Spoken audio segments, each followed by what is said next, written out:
What's up guys, Asian here again with another PTS video, and today we're going to be taking a look at dual wield traits and weapons actually for the skill caller PTS. Now do keep in mind this is only patch 5.1.1, so there's still a few more weeks of the PTS left to go, and rebalances may be happening during those weeks, so everything here is subject to change, but if we do see anything in the patch notes that do indicate that things may or may not change, then I will go back and retest all of these tests here, just so that way I am thorough and also kind of be able to build up for any build videos coming up when the patch is eventually released on a live server. Now, why are we taking a look at the dual wield traits as well as weapons this time? It's not just the traits we're taking a look at, we're also taking a look at weapons. Mainly it's because the axe bleed was buffed on the Scalebreaker PTS. So the axe bleed is actually significantly stronger now, to the point where it might actually be better to run dagger axe versus double dagger, as it has been for the past few patches on stamina DPS. Naturally, when you add in the extra axe, the next question is, do you still want it to be sharpened, or do you want to make it perhaps a Nern on the main hand, or do you want to do it precise in order to make up for the loss in crit damage from losing a dagger? So, a couple of questions there to answer. But generally speaking, you definitely want to have at least one of your weapons be sharpened, just because otherwise you're going to be putting a lot of points into piercing, and even then you might not be able to make it up to the penetration cap. Part of it is going to be dependent on which sets that you're running. Some sets that are currently in the stamina meta do have a physical penetration bonus, so if you do happen to do that, then perhaps running not running one sharpened is potentially an option, but generally speaking you will want to keep at least one sharpened weapon on you. That's the main hand or the offhand, doesn't really matter unless you're using Nern as one of your traits, in which case your main hand should be Nern and your offhand should be sharpened. And then versus dagger or axe, doesn't really matter which weapon gets which trait. They both act exactly the same, whether regardless of Nern is on your axe or on your dagger. As long as it's on your main hand, that is all that matters. The same thing goes for sharpened and precise.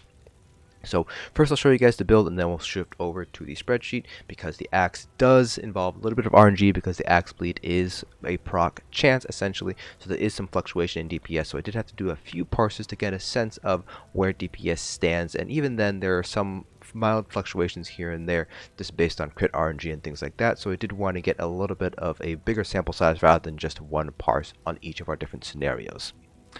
So the build that we're using was going to be on a Stam Sorc, mainly because Stam Sorcs look like they're going to be a very strong stamina class, probably second in line next to Stamina Necromancer. I'm having an easier time with the Stamina Sorcerer rotation that I have made versus the Stamina Necromancer rotation, so I thought that this would be the best class to go for. One, for pretty consistent static rotation more or less, and two, just because it is probably going to be a very powerful class for those of you guys who do not have access to the Necromancer class from elsewhere. So the setup pretty much remained exactly the same here. So I do need to change one thing very quickly here. That's the second set. So we are still going with the Maelstrom dual wield on the front bar. It does seem like, at the very least, for probably most stamina DPS, if not all stamina DPS, with the exception being maybe the Necromancer, as well as the Wardens, basically the two expansion classes, it might be that Flurry is going to be the best option for your spam bull. Stamplar, I still have to take a look whether Biting Jabs is better than Flurry, but it does seem like Biting Jabs is probably going to be a little bit stronger, just because you get a lot more procs of Burning Light when you use Biting Jabs, but it still remains to be seen there. So the Maelstrom weapons do seem to be making a comeback here, now that Flurry has been buffed and all these dots have been buffed, Soul Trap, things like that.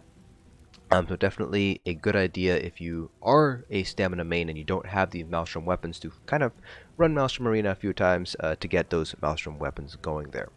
So we're going with Maelstrom weapons, so we have dagger and axe here, but we did swap these out. So I always had at least one dagger on here, but the offhand was either going to be an axe or a dagger. I just swapped them out between the two. Swords and maces, generally speaking, are not going to be quite as strong as the dagger or the axe, so I basically disregarded swords and maces for the purposes of this video here.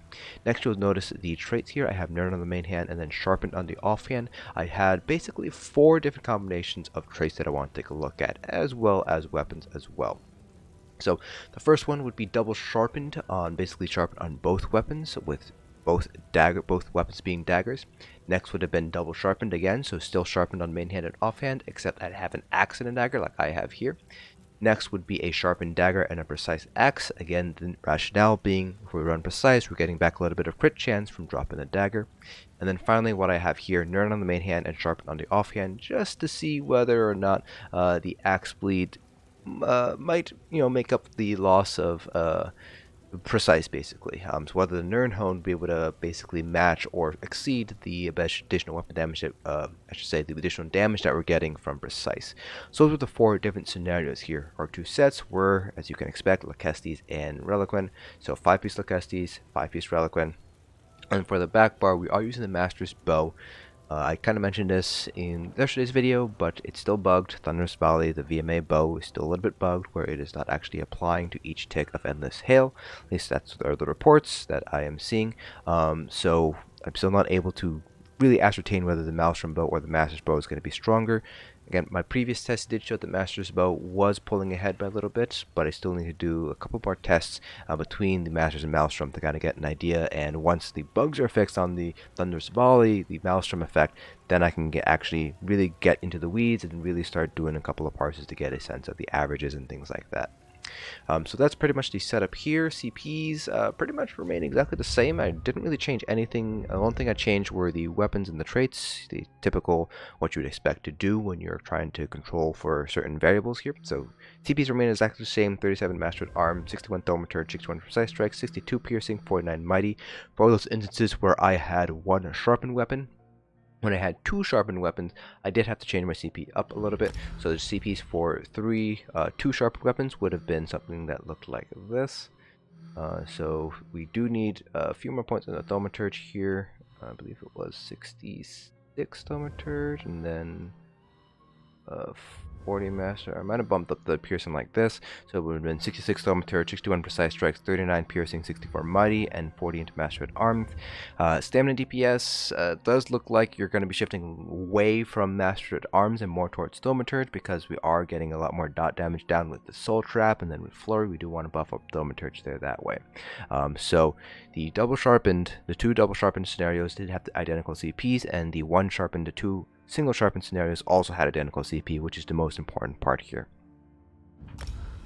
Alright, so now that we've gotten all that out of the way, time to go ahead and show you guys the actual spreadsheets with the numbers themselves. Just give me a second to pull it up here. Alright, so here we are, the trusty spreadsheet. It's been a while since we've been here, mainly because the raid dummy has provided pretty good, and there hasn't been that many theory crafting videos out there, for quite a while.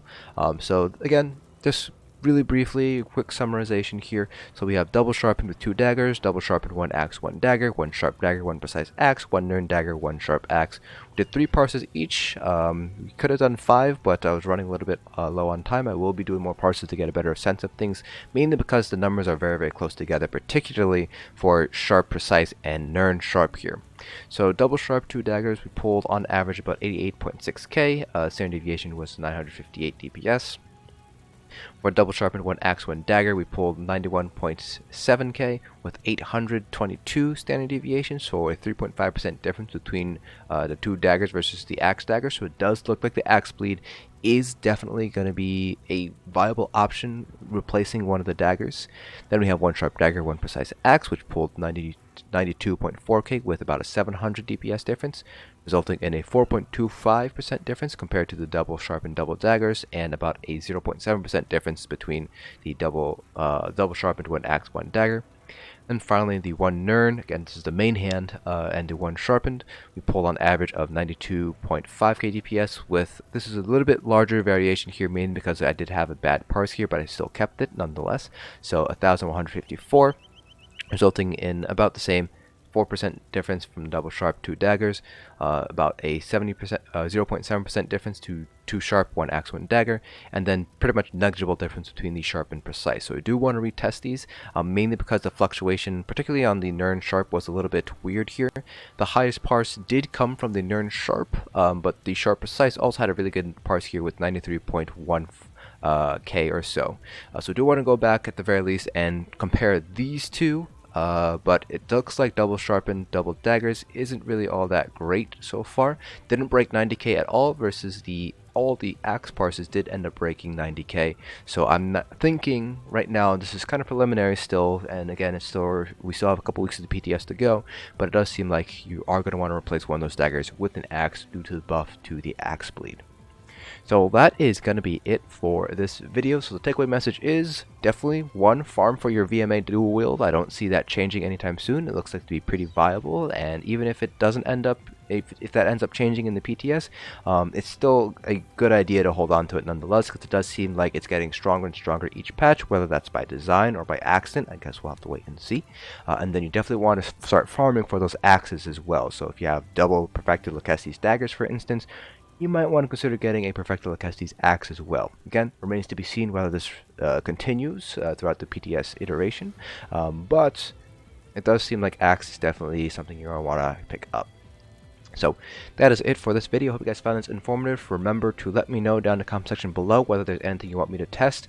Just to let you guys know, because I have been seeing quite a few comments, I will not be doing any DPS testing on a specific build, mainly because builds don't come out, at least this is my personal policy. I don't release builds until the patch hits the live server. So yes, I could do DPS tests on like a mag story, but things are going to be changing on the PTS, and I kind of want to make sure everything is finalized before I actually show you guys what the best build is going to be for each of the different class specs. So don't ask for any build stuff, but if you want to know anything about theory crafting, how these certain sets might interact with each other or with certain classes, please feel free to leave those down in the comment section below, and I will try to test them out when I have time. It's a little bit of a tumultuous time right now over here, but I'll try my best to kind of get things together.